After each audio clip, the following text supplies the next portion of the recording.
ಮನೆಯವರೆಲ್ಲ ಪ್ರವಾಸ ಹೋಗಿದ್ದ ವೇಳೆ ಮನೆಗಳ್ಳತನವಾಗಿರುವಂತಹ ಘಟನೆ ಬೆಂಗಳೂರು ಉತ್ತರ ತಾಲೂಕಿನ ನರಸೀಪುರದಲ್ಲಿ ನಡೆದಿದೆ. ಗಿರಿಜಾಶ್ರೀ ಅವರಿಗೆ ಸೇರಿದ ಮನೆಯಲ್ಲಿ 2 ಲಕ್ಷ ಬೆಲೆ ಬಾಳುವ ಚಿನ್ನಾಭರಣ ಹಾಗೂ 50,000 ನಗದು ಕದ್ದು ಕದಿಮರು ಎಸ್ಕೇಪ್ ಆಗಿದ್ದಾರೆ. ಪ್ರವಾಸ ಮುಗಿಸಿ ವಾಪಸ್ ಬಂದ ವೇಳೆ ಮನೆಯವರಿಗೆ ದೊಡ್ಡ ಆಘಾತವೇ ಎದುರಾಗಿದೆ. ಮಾದನಾಯಕನಹಳ್ಳಿ ಪೊಲೀಸ್ ಠಾಣೆಯಲ್ಲಿ ಪ್ರಕರಣ ದಾಖಲಾಗಿದೆ.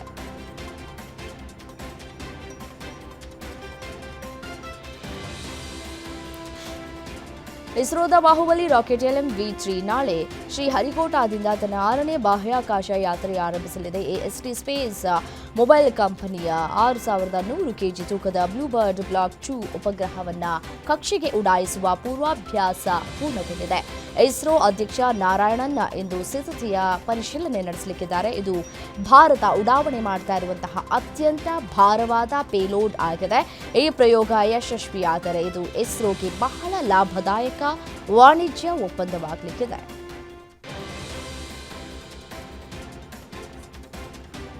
ಇನ್ನು ಮಹತ್ವದ ಉಪಗ್ರಹ ಉಡಾವಣೆಗೆ ಮುನ್ನ ಭಾರತೀಯ ಬಾಹ್ಯಾಕಾಶ ಸಂಶೋಧನಾ ಸಂಸ್ಥೆಯ ಉಡಾವಣಾ ತಂಡವು ತಿರುಪತಿಯಲ್ಲಿ ದೇವರ ಮೊರೆ ಹೋಗಿದ್ದಾರೆ. ನಾಳೆ ಅತಿ ಭಾರದ ಬ್ಲೂಬರ್ಡ್ 6 ಉಪಗ್ರಹ ಉಡಾವಣೆ ಮಾಡೋದಕ್ಕೆ ಸಿದ್ಧತೆಗಳು ಮಾಡಿಕೊಳ್ಳಲಾಗಿದೆ. ಹಾಗಾಗಿ ಇಸ್ರೋ ಅಧ್ಯಕ್ಷ ಡಾಕ್ಟರ್ ವಿ ನಾರಾಯಣನ್ ಅವರ ನೇತೃತ್ವದಲ್ಲಿ ಹಿರಿಯ ವಿಜ್ಞಾನಿಗಳ ತಂಡವು ಆಂಧ್ರಪ್ರದೇಶದ ತಿರುಮಲದಲ್ಲಿರುವ ಶ್ರೀ ವೆಂಕಟೇಶ್ವರ ಸ್ವಾಮಿ ದೇವಸ್ಥಾನಕ್ಕೆ ಭೇಟಿ ನೀಡಿ ಪೂಜೆ ಸಲ್ಲಿಸಲಿದೆ.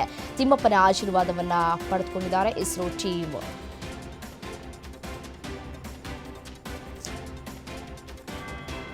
ಭಾರತದ ಆಪರೇಷನ್ ಸಿಂಧೂರ್ ದಾಳಿಗೆ ಪಾಕ್ ಬಾಲ ಮುದುರ್ಕೊಂಡಿದೆ. ಇಸ್ಲಾಮಾಬಾದ್ನಲ್ಲಿ ನಡೆದಂತಹ ರಾಷ್ಟ್ರೀಯ ಉಲೇಮಾ ಸಮಾವೇಶದಲ್ಲಿ ಆಪರೇಷನ್ ಸಿಂಧೂರ್ ವೇಳೆ ದೇವರ ದಯೆಯಿಂದ ಬದುಕುಳಿದಿದ್ದೇವೆ ಅಂತ ಪಾಕಿಸ್ತಾನದ ರಕ್ಷಣಾ ಮುಖ್ಯಸ್ಥ ಫೀಲ್ಡ್ ಮಾರ್ಷಲ್ ಆಸಿಮ್ ಮುನೀರ್ ಹೇಳಿದ್ದಾರೆ. ಪಹಲ್ಗಾಮ್ ದಾಳಿಗೆ ಪ್ರತೀಕಾರವಾಗಿ ಭಾರತವು ಮೇ 7ರಂದು ಪಾಕಿಸ್ತಾನ ಮತ್ತು ಪಾಕಿಸ್ತಾನ ಆಕ್ರಮಿತ ಕಾಶ್ಮೀರದಲ್ಲಿನ ಭಯೋತ್ಪಾದಕ ಮೂಲ ಸೌಕರ್ಯಗಳನ್ನು ಗುರಿಯಾಗಿಸಿಕೊಂಡು ಆಪರೇಷನ್ ಸಿಂಧೂರ್ ದಾಳಿ ಮಾಡಿತ್ತು. ಮೇ ತಿಂಗಳಿನಲ್ಲಿ ನಡೆದಂತಹ ಆಪರೇಷನ್ ಸಿಂಧೂರ್ ಕಾರ್ಯಾಚರಣೆಯ ವೇಳೆ ಪಾಕಿಸ್ತಾನಕ್ಕೆ ದೇವರೇ ಸಹಾಯ ಮಾಡಿದ್ದಾನೆ ಅಂತ ಹೇಳಿದ್ದಾರೆ.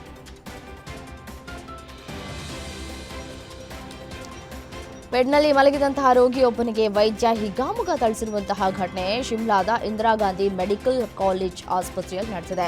ಟೀಚರ್ ಅರ್ಜುನ್ ಪನ್ವಾರ್ ಎಂಬಾತ ಉಸಿರಾಟ ಸಮಸ್ಯೆಯಿಂದಾಗಿ ಆಸ್ಪತ್ರೆಗೆ ಬಂದಿದ್ರು. ಈ ವೇಳೆ ಡಾಕ್ಟರ್ ಸಾರ್ ರೋಗಿಯ ಜೊತೆ ಕ್ರೂರಿಯಂತೆ ನಡೆದುಕೊಂಡಿದ್ದಾರೆ. ಅದಕ್ಕೆ ರೋಗಿ ಸರ್ ಗೌರವದಿಂದ ಮಾತನಾಡಿ ಅಂದಿದ್ದಾರೆ ಅಷ್ಟೇ. ಇಷ್ಟಕ್ಕೆ ಸಿಟ್ಟಾದ ಡಾಕ್ಟರ್ ರೋಗಿಗೆ ಹಿಗ್ಗಾಮುಗ ಥಳಿಸಿದ್ದಾರೆ.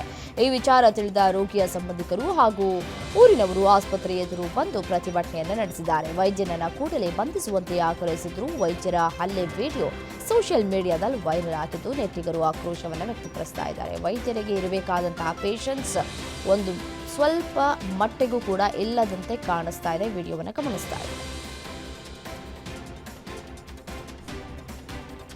ವಡೋದರಾದಲ್ಲೊಂದು ಪವಾಡ ಸದೃಶ್ಯವಾಗಿ 20 ವರ್ಷದ ಯುವಕ ಬದುಕುಳಿದಿದ್ದಾನೆ. ನಾಂದೇಸರಿ ಸೇತುವೆ ಮೇಲೆ ಸಿದ್ದರಾಜ ಸಿಂಗ್ ಮಹೀದಾ ಎಂಬ ಯುವಕನ ಸ್ಕೂಟಿಗೆ ಕಾರು ಡಿಕ್ಕಿ ಹೊಡೆದಿದೆ. ಕಾರು ಡಿಕ್ಕಿಯ ರಭಸಕ್ಕೆ ಸೇತುವೆ ಮೇಲಿಂದ ಕೆಳಗೆ ಬೀಳುವಾಗ ಪವಾಡ ರೀತಿ ಶರ್ಟ್ ಲೈಟ್ ಕಂಬಕ್ಕೆ ಸಿಲುಕಿ ಸಿದ್ದರಾಜ್ ಪ್ರಾಣವನ್ನ ಉಳಿಸಿಕೊಂಡಿದ್ದಾರೆ. ಸುಮಾರು 20 ಅಡಿ ಎತ್ತರದಲ್ಲಿ ನೇತಾಡ್ತಾ ಇದ್ದವನನ್ನ ನೋಡಿದಂತಹ ತಕ್ಷಣವೇ ಸ್ಥಳೀಯರು ಎಳೆದುಕೊಂಡು ಕಾಪಾಡಿದ್ದಾರೆ.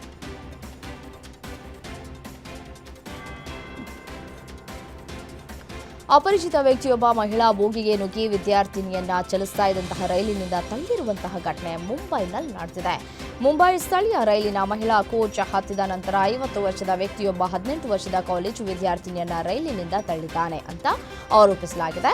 ಮಹಿಳಾ ಬೋಗಿಗೆ ಹತ್ತಿದ್ದಕ್ಕೆ ವ್ಯಕ್ತಿಯನ್ನ ಯುವತಿ ಪ್ರಶ್ನಿಸಿದ್ಲು. ಅದಕ್ಕೆ ಕೋಪಗೊಂಡ ವ್ಯಕ್ತಿ ಆಕೆಯನ್ನ ರೈಲಿನಿಂದ ಕೆಳಗೆ ತಳ್ಳಿದ್ದಾನೆ. ಇದರಿಂದ ಆಕೆಗೆ ತಲೆ, ಸೊಂಟ ಮತ್ತು ಕೈಕಾಲುಗಳಿಗೆ ಗಂಭೀರವಾಗಿ ಗಾಯಗಳಾಗಿವೆ.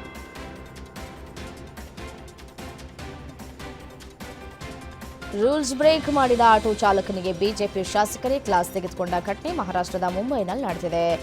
ಘಾಟ್ಕೋಪರ್ ಪ್ರದೇಶದಲ್ಲಿ ಟ್ರಾಫಿಕ್ ಸಮಸ್ಯೆ ಹೆಚ್ಚಾದ ಕಾರಣ ಸ್ಥಳೀಯರ ಜೊತೆ ಬಿಜೆಪಿ ಶಾಸಕ ಪರಾಗ್ ಶಾ ಪ್ರತಿಭಟನೆ ನಡೆಸಿದ್ದಾರೆ. ಈ ವೇಳೆ ಆಟೋ ಚಾಲಕನೊಬ್ಬ ರೂಲ್ಸ್ ಬ್ರೇಕ್ ಮಾಡಿ ಆಟೋ ಚಲಾಯಿಸಿಕೊಂಡು ಬಂದಿದ್ದಾನೆ. ಇದನ್ನು ಗಮನಿಸಿದ ಶಾಸಕರು ಆತನನ್ನ ನಿಲ್ಲಿಸಿ ಕಪಾಳ ಮೋಕ್ಷ ಮಾಡಿದ್ದಾರೆ. ಈ ವಿಡಿಯೋ ಸಾಮಾಜಿಕ ಜಾಲತಾಣದಲ್ಲಿ ವೈರಲ್ ಆಗ್ತಾ ಇದೆ.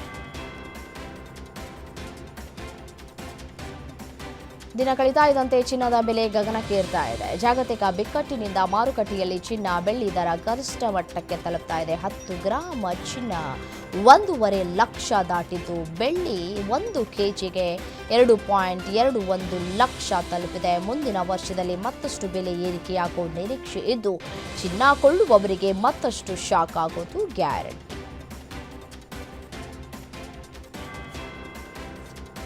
ನ್ಯಾಷನಲ್ ಹೆರಾಲ್ಡ್ ಕೇಸ್ ಸಂಬಂಧ ಸೋನಿಯಾ ಗಾಂಧಿ ಹಾಗೂ ರಾಹುಲ್ ಗಾಂಧಿಗೆ ಮತ್ತೆ ನೋಟಿಸ್ ಬಂದಿದೆ. ಗಾಂಧಿ ಕುಟುಂಬ ಹಾಗೂ ಹಲವರ ವಿರುದ್ಧ ಅಕ್ರಮ ವರ್ಗಾವಣೆ ತಡೆ ಕಾಯ್ದೆಯಡಿ ಜಾರಿ ನಿರ್ದೇಶನಾಲಯ ಆರೋಪ ಪಟ್ಟಿ ಸಲ್ಲಿಸಿತ್ತು. ಇದನ್ನು ವಿಚಾರಣೆ ಕೈಗೆತ್ತಿಕೊಂಡಿದ್ದಂತಹ ದೆಹಲಿ ವಿಚಾರಣಾ ಕೋರ್ಟ್ ಡಿಸೆಂಬರ್ 16ರಂದು ತಿರಸ್ಕರಿಸಿತ್ತು. ಇದನ್ನು ಪ್ರಶ್ನಿಸಿ ಇಡಿ ದೆಹಲಿ ಹೈಕೋರ್ಟ್ಗೆ ಅರ್ಜಿ ಸಲ್ಲಿಸಿತ್ತು. ಅರ್ಜಿಗೆ ಪ್ರತಿಕ್ರಿಯಿಸುವಂತೆ ದೆಹಲಿ ಹೈಕೋರ್ಟ್ ಗಾಂಧಿ ಕುಟುಂಬ ಹಾಗೂ ಪ್ರಕರಣಕ್ಕೆ ಸಂಬಂಧಪಟ್ಟಂತೆ ನೋಟಿಸ್ ಅನ್ನ ಕೊಟ್ಟಿದೆ. ಅಂದರೆ ಸಂಬಂಧಪಟ್ಟವರಿಗೆ ಈಗ ನೋಟಿಸ್ ಅನ್ನ ಕೊಟ್ಟಿದೆ, ಮತ್ತೆ ಗಾಂಧಿ ಕುಟುಂಬಕ್ಕೆ ಈಗ ನೋಟಿಸ್ ಅನ್ನ ನೀಡಲಾಗಿದೆ.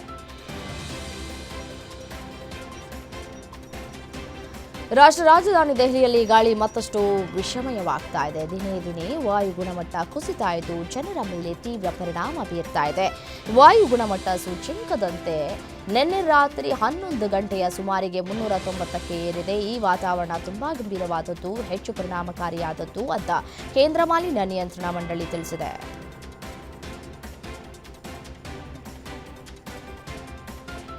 H-1B ವೀಸಾ ಸಮಸ್ಯೆಯಿಂದ ಸಾವಿರಾರು ಅನಿವಾಸಿ ಭಾರತೀಯರು ಪರದಾಡ್ತಾ ಇದ್ದಾರೆ. ವೀಸಾ ನವೀಕರಣಕ್ಕಾಗಿ ಭಾರತಕ್ಕೆ ಬಂದು ಹಲವರು ಸಿಲುಕಿಕೊಂಡಿದ್ದಾರೆ. ಯುಎಸ್ ಕಾನ್ಸುಲರ್ ಕಚೇರಿಗಳು ಹಠಾತ್ ಅಪಾಯಿಂಟ್ಮೆಂಟ್ಗಳನ್ನು ರದ್ದುಪಡಿಸಿ ತಿಂಗಳುಗಳ ನಂತರ ಮರು ನಿಗದಿಪಡಿಸಿದ್ದರಿಂದ ಈ ಸಮಸ್ಯೆ ಉಂಟಾಗಿದೆ ಅಂತ ಹೇಳಲಾಗ್ತಾ ಇದೆ. ಒಂದೆಡೆ ವೀಸಾಗಾಗಿ ಅನಿವಾಸಿ ಭಾರತೀಯರು ಸರ್ಕಸ್ ಮಾಡ್ತಾ ಇದ್ರೆ, ಇನ್ನೊಂದೆಡೆ ಅಮೆರಿಕದ ಉಪಾಧ್ಯಕ್ಷ JD ವ್ಯಾನ್ಸ್ H-1B ವೀಸಾ ಕಾರ್ಯಕ್ರಮದ ಮೇಲಿನ ನಿರ್ಬಂಧಗಳನ್ನು ಬಲವಾಗಿ ಸಮರ್ಥಿಸಿಕೊಂಡಿದ್ದಾರೆ.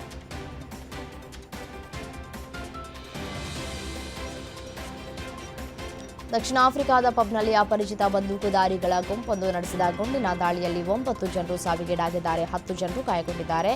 ಬೇಕರ್ಸ್ ಡಾಲ್ನ ಟ್ಯಾಂಬೋ ವಿಭಾಗದಲ್ಲಿರುವ ಕ್ವಾನೋಕ್ಸೋಲೋ ಟಾರ್ವೆನ್ನಲ್ಲಿ ಪಬ್ ಮತ್ತು ಗ್ರಾಹಕರ ಮೇಲೆ ಸಿಲ್ವರ್ ಸೆಡಾನ್ನಲ್ಲಿ ಬಂದ ಸುಮಾರು 12 ಜನ ಅಪರಿಚಿತ ಶಂಕಿತರು ಏಕಾಏಕಿ ಗುಂಡಿನ ದಾಳಿಯನ್ನು ನಡೆಸಿದ್ದಾರೆ. ಸ್ಥಳದಿಂದ ಪರಾರಿಯಾಗ್ತಾ ಇದ್ದಾಗಲೂ ಗುಂಡು ಹಾರಿಸಲಿದ್ದು, ಗುಂಡಿನ ದಾಳಿಯ ಶಂಕಿತರಿಗಾಗಿ ಪೊಲೀಸರು ಶೋಧ ಕಾರ್ಯವನ್ನು ಮುಂದುವರೆಸಿದ್ದಾರೆ.